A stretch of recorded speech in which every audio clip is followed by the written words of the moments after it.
अस्सलामुअलैकुम दोस्तों। आज हम वो प्रॉब्लम आगे बढ़ाएंगे जो कि हमने पिछले वीडियो में किया था, हाफ किया था और हाफ अभी करेंगे। वो प्रॉब्लम डिफ्लेक्शन के ऊपर था। हम analyse deflection for the one way RC beam कर रहे थे। उसमें हम स्टेप नंबर 5 तक पहुंचे थे। अब फिर से करते हैं। स्टेप नंबर 5 क्या था? इफेक्टिव मोमेंट ऑफ इनर्शिया, जिसका फार्मूला था, जिसके लिए हम सबसे पहले एम क्रैक मालूम करेंगे। एम क्रैक का फार्मूला है F R multiplied by gross moment of inertia divide by Y T is equal to, इसकी वैल्यूज एफ आर की हमारे पास आया था 411 multiplied by gross area, gross moment of inertia 10650। उसके बाद हमारे पास जो वाई टी है इसकी वैल्यू थी हमारे पास मल्टीप्लाइड बाई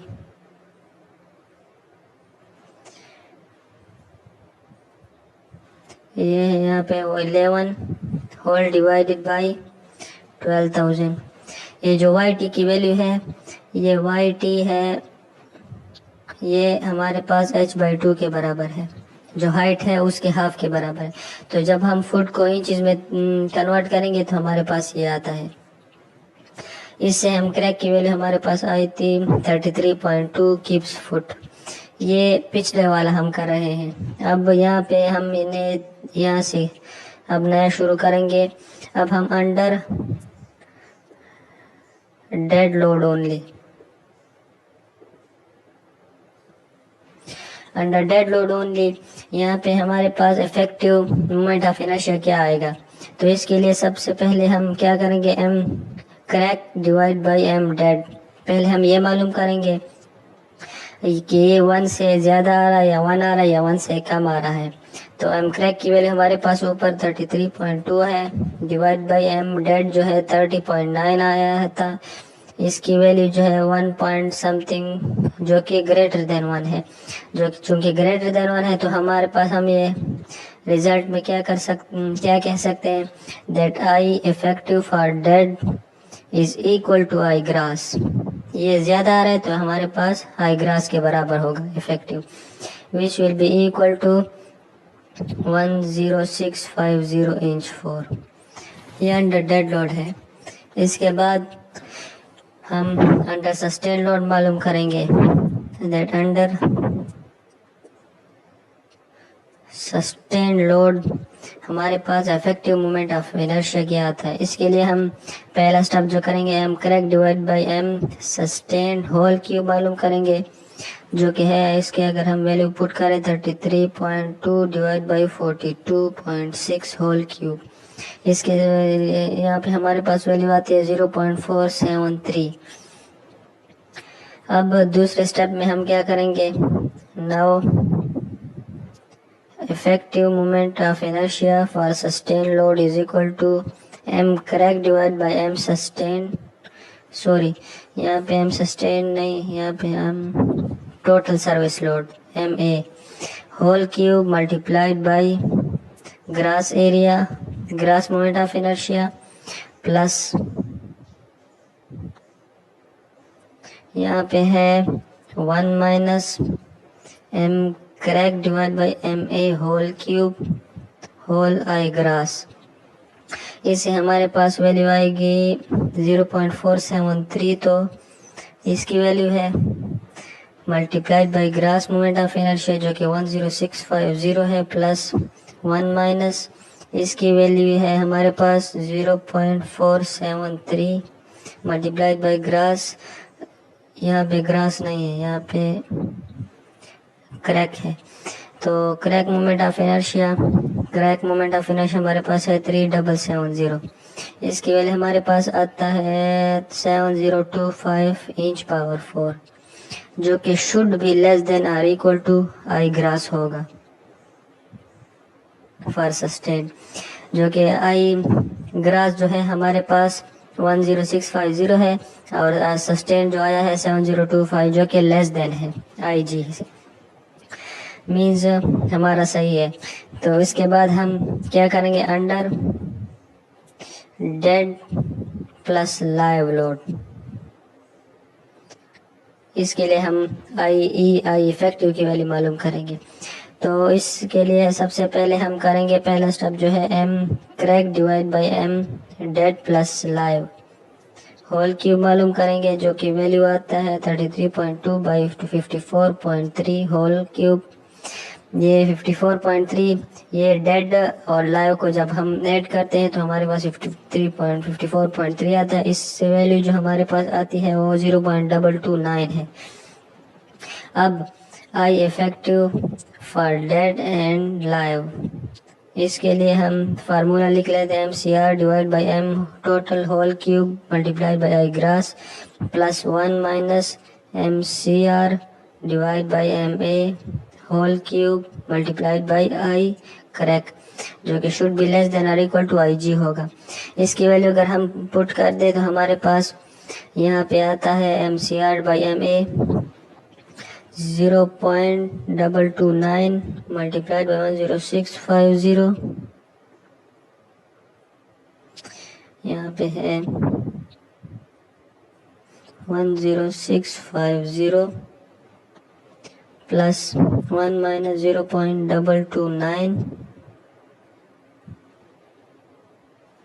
मल्टीप्लाइड बाई 3770। ये वैल्यू हमारे पास 5345 इंच पावर 4, जो कि लेस देन आई ग्रास है, तो हमारे पास ये सही वैल्यू आ गई। ये स्टेप नंबर 5 हमने कर लिया है। अब स्टेप नंबर 6 हम क्या करेंगे, हम डिफ्लेक्शन मालूम करेंगे। तो यहाँ पे हम करते हैं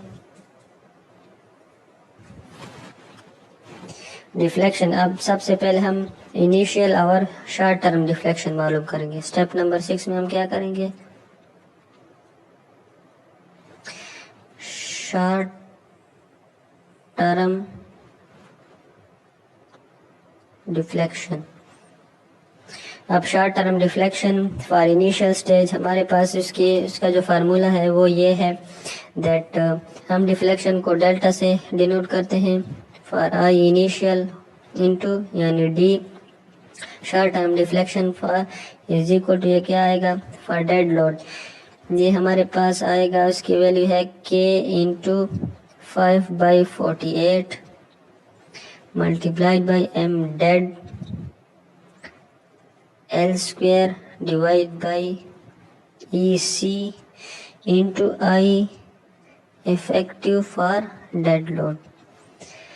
हमने सब कुछ मालूम कर लिया। MD भी हमारे पास है, K की वैल्यू हम यहाँ पे 1 ले लेते हैं फॉर सिंपली सपोर्टेड स्पैन, और IE की वैल्यू हमने भी मालूम कर ली है फॉर डेड लोड, जो कि हमारे पास IG की बराबर G के बराबर है।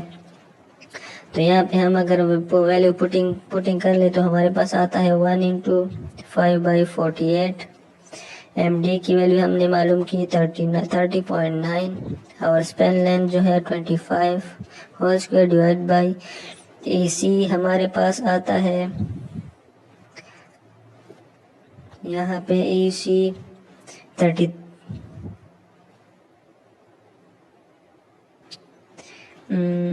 अगर हम यहाँ पे डायरेक्ट कर दे तो हमारे पास आता है 12 whole cube divided by 3320 multiplied by 10650। ये हमारे पास उसकी वैल्यू आती है 0.098 इंचेस, जो कि deflection initial deflection for dead load है। ये एक पॉइंट हो गया। अब हम मालूम करेंगे initial deflection for sustain load del I whole sustain. इसका फार्मूला भी बिल्कुल इसी तरह है, सिर्फ हम यहाँ पे एम डेड की जगह हम सस्टेन लिख लेते हैं और आई यहाँ पे I effective for dead load, और यहाँ पे हम ले लेते हैं I effective for sustain load. Formula है K into 5/48 M sustain L square divided by EC into I effective for sustain load.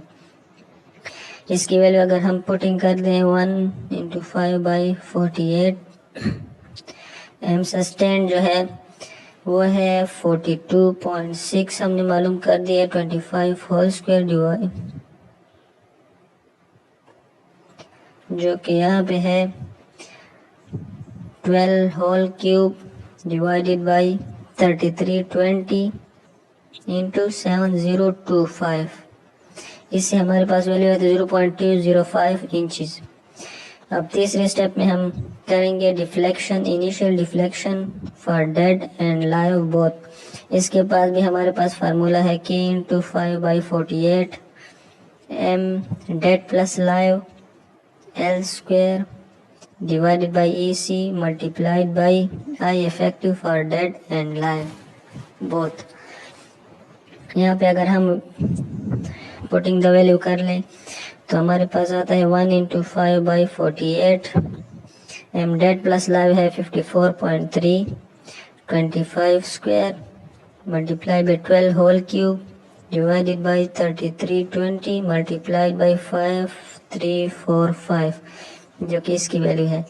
इससे हमारे पास वैल्यू आती है 0.344 इंचज़। अब हम क्या करेंगे, initial deflection for live load only. अब ये इजी है, डेड भी मालूम कर ली है और डेड प्लस लाइव भी मालूम करें। तो अगर हम जो है डेड प्लस लाइव से सिर्फ डेड को माइनस कर दे तो हमारे पास लाइव लोड की वैल्यू आ जाएगी। किस तरह, that initial for dead plus live minus deflection initial for dead load.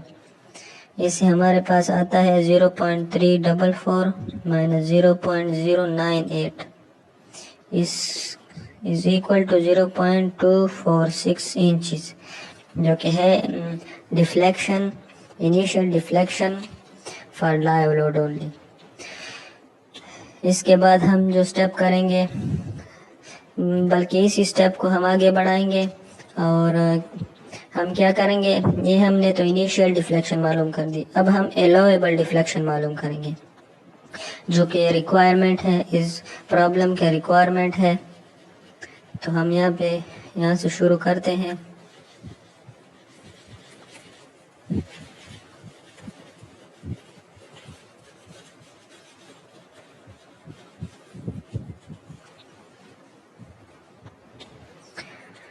यहाँ से हम करते हैं दैट नाउ एलोवेबल डिफ्लेक्शन। तो यहाँ पर हमारे पास कुछ पॉइंट्स हैं, वो मैं आपको दिखा देता हूँ। दैट हमारे पास कुछ ACI कोड्स हैं, वो हमें क्या कहते हैं, दैट लिमिट्स हमें दिए गए हैं, जो कि हम उसी के मुताबिक करेंगे। वो ये है, मैं आपको दिखा देता हूँ।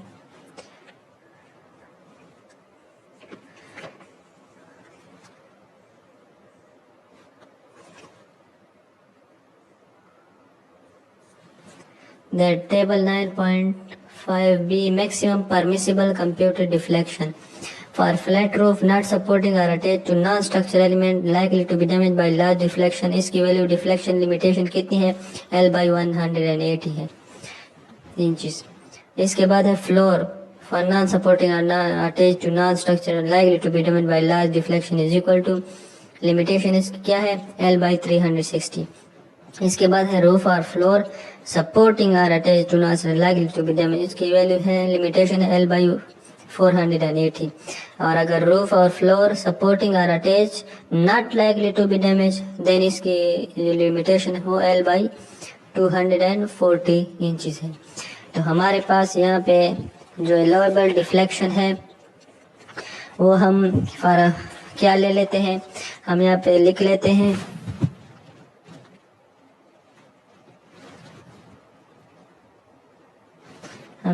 लेते हैं that for flat roof not supporting and attach to non-structure elements likely to be damaged by large deflection। तो यहाँ पे हमारे पास लिमिटेशन जो है for initial deflection for live load वो क्या है, वो should be less than or equal to L by 180 आएगा। तो अब हम यहाँ पे करते हैं दैट एल हमारे पास initial deflection for live load कितना आता है, यहाँ पे आया था 0.246 वो आया, वो लेस देन है और इक्वल टू है और ग्रेटर देन है। एल बाई 180 कर लेते हैं। एल जो है हमारे पास स्पैन लेंथ है, स्पैन लेंथ 25 फुट है। अगर हम इंचेस में कन्वर्ट करें मल्टीप्लाई बाई जो कि हमारे पास 300 आता है क्योंकि 180 भी इंचेस में है। अब हम L बाई 180 300 बाई 180 कर लेते हैं तो हमारे पास 0.246, अगर हम यहाँ कैलकुलेट करें तो हमारे पास आता है 1.67 इंचेस जो कि लेस देन है। तो हमारे पास ये लिमिटेशन जो है ये ओके है। अब दूसरा हम क्या कर लेते हैं फॉर फ्लोर्स, यहाँ पे हमने रूफ ले लिया, अब हम फ्लोर के लिए for floor not supporting and not attach to non structure elements likely to be damaged by large deflection। इसके लिमिटेशन हमारे पास जो है वो क्या है, should be less than or equal to L by 360 inches. हमारे पास initial deflection for live load कितना आया था, हमारे पास 0.246 वही थे जो कि क्या है एल बाई 360 से क्या आता है 300 डिवाइड बाई 360 तो 0.246 हम मालूम करते हैं। यहाँ पे हमारे पास 0.83 इंचेस जो कि लेस देन है, तो ये भी हमारे पास ओके है। तो ये 6 स्टेप में हमने लो बेल डिफ्लेक्शन मालूम कर लिया है। अब हम ये चूंकि शॉर्ट टर्म डिफ्लेक्शन है स्टेप नंबर 6, तो अब हम यहाँ पे स्टेप नंबर 7 जो करेंगे उसमें हम लॉन्ग टर्म डिफ्लेक्शन मालूम करेंगे। तो चलिए लॉन्ग टर्म डिफ्लेक्शन किस तरह मालूम करते हैं, उसके लिए हम ये सारा मिटा देते हैं ताकि कुछ कंफ्यूजन ना हो।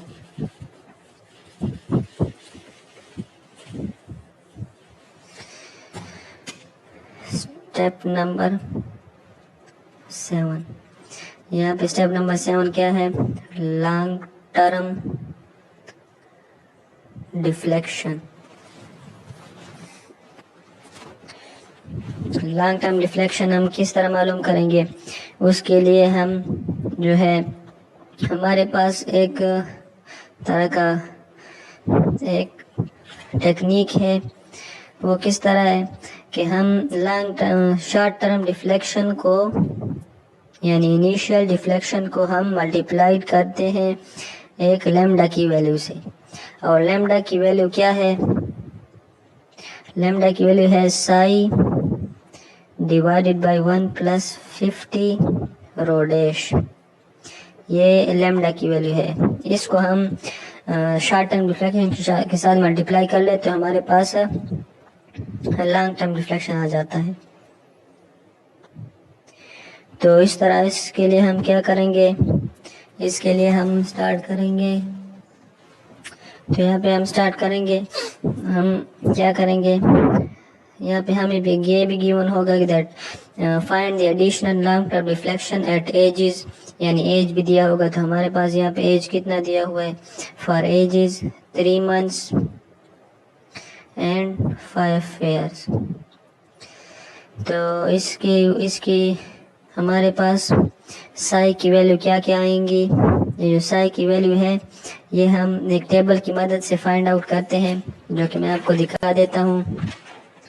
इसमें हमारे पास वैल्यूज गिवन होती हैं और इसमें हम अगर एजेस को ये देख लें, यहाँ पे हमारे पास है time variation of long term deflection, ये लॉन्ग टर्म डिफ्लेक्शन है। इसके लिए हमारे पास क्या क्या है, हमारे पास यहाँ पे पीरियड मंथ्स दिया गया है दैट 1 month के लिए साई की वैल्यू क्या होगी 0.5, 3 month के लिए 1, 6 month के लिए 1.2, 12 months और 1 year के लिए 1.4, इसी तरह फॉर 2 years, इस तरह ये सारा गिवन है। तो अब हम यहाँ से कि हमारे पास क्या क्या है, हमारे पास है यहाँ पे age is 3 months and 5 years। तो हम यहाँ पे देख लेते हैं दैट फॉर 3 months हमारे पास साई की वैल्यू 1 है एंड फॉर 5 years हमारे पास जो है फॉर 60 months हमारे पास 2.0 है एंड फॉर 48 1.9 है। तो अब हम यहाँ से कर ले लेते हैं।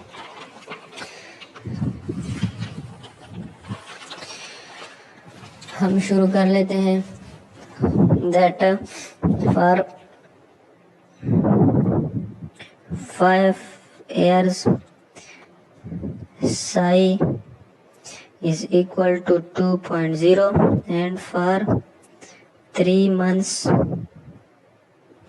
psi is equal to 1.0। अब हम लॉन्ग टर्म डिफ्लेक्शन किस तरह मालूम करेंगे दैट इमीडिएट डिफ्लेक्शन को लैम्डा के साथ मल्टीप्लाई कर लेंगे। अब लैम्डा पहले हम लैम्डा मालूम कर लेते हैं that lambda is equal to psi 1 + 50 rho dash. हमने ये रो डैश सबसे पहले जो हम स्टार्ट कर रहे थे तो हमने रो डैश वहाँ पे मालूम किया था और रो डैश की वैल्यू जो थी वो rho dash is equal to A S dash divide by B multiplied by D, इससे आया था हमारे पास। तो अब हम यहाँ पे कर लेते हैं दैट फॉर 3 months हमारे पास साई की वैल्यू क्या है 1 है डिवाइडेड बाई 1 + 50 और डैश की वैल्यू है हमारे पास 0.0026। इससे हमारे पास वैल्यू जो आती है वो आती है 0.89। ये लैम्डा की वैल्यू है फॉर 3 months। अब लैम्डा की वैल्यू फॉर 1 year, तो अब हम psi divide by 1 + 50 rho dash is equal to psi 2.0 है डिवाइड बाई 1 + 50 इंटू 0.0026। इससे हमारे पास लैम्डा की वैल्यू आती है 1.77। तो ये वैल्यू दो वैल्यू हमारे पास आ गई हैं। अब हम इसको इनके साथ मल्टीप्लाई कर लेते हैं तो हमारे पास values for long term deflection आ जाएंगी। इसको हम थोड़ा अलग से लिख लेते हैं। यहाँ पे लिख लेते हैं for 5 years lambda is equal to 1.77। For 3 months, lambda is equal to 0.89. Now, long term deflection चूंकि क्रीप और श्रिंकेज की वजह से होता है तो इसकी वजह हमारे पास क्या आएंगी that lambda multiplied by short term और इमीडिएट डिफ्लेक्शन फॉर सस्टेन। तो हम सबसे पहले ये हमारे पास दो वैल्यू आएंगी। एक हमारे पास फॉर 5 years हमारे पास क्या आएंगी लैम्डा की वैल्यू क्या है 1.77 मल्टीप्लाइड बाई आई सस्टेन की वैल्यू 0.205। इससे हमारे पास वैल्यू आती है 0.363। Now for creep and shrinkage for 3 months, ये 1 year सॉरी ये 5 years ये 3 month और ये immediate for sustain. For 3 month हमारे पास 0.89 वैल्यू है और 0.205 का अगर हम मल्टीप्लाई कर दे तो हमारे पास 0.182 आता है। ये तो लॉन्ग टर्म डिफ्लेक्शन आ गया है for sustain. Now for live load हमारे पास क्या आएंगे डिफ्लेक्शन फॉर लाइव लोड इसके हम अगर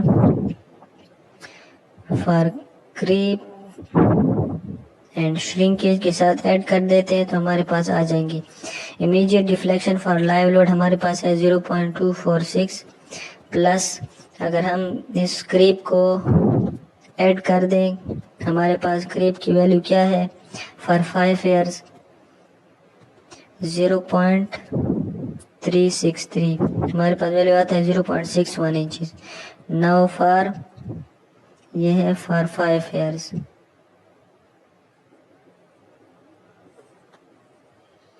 अगर यहाँ पे है 3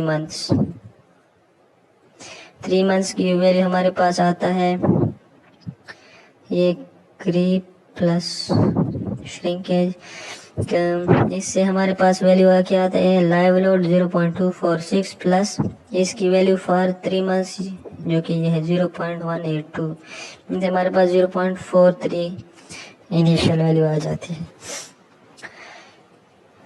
अब हम क्या करेंगे, नाउ आई विल, अब ये हमारे पास डायरेक्ट जो है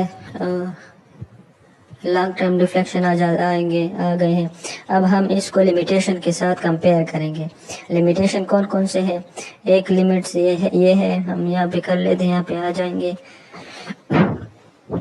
2 लिमिट्स हम अप्लाई करेंगे और लिमिटेशन एक है that roof and floor supporting to non-structural element likely to be damaged by large deflection। इसकी वजह हमारे पास that delta for creep plus shrinkage plus live ये should be less than or equal to L by 480 inches आएंगे, जो कि हमारे पास कितना आता है that L by 480 से क्या आता है 300 डिवाइड बाई 480, इससे आता है 0.63।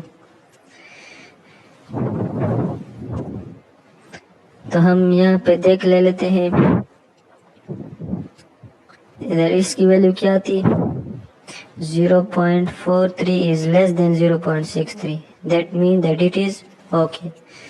नाउ दूसरा हम क्या कर लेते हैं that this is for roof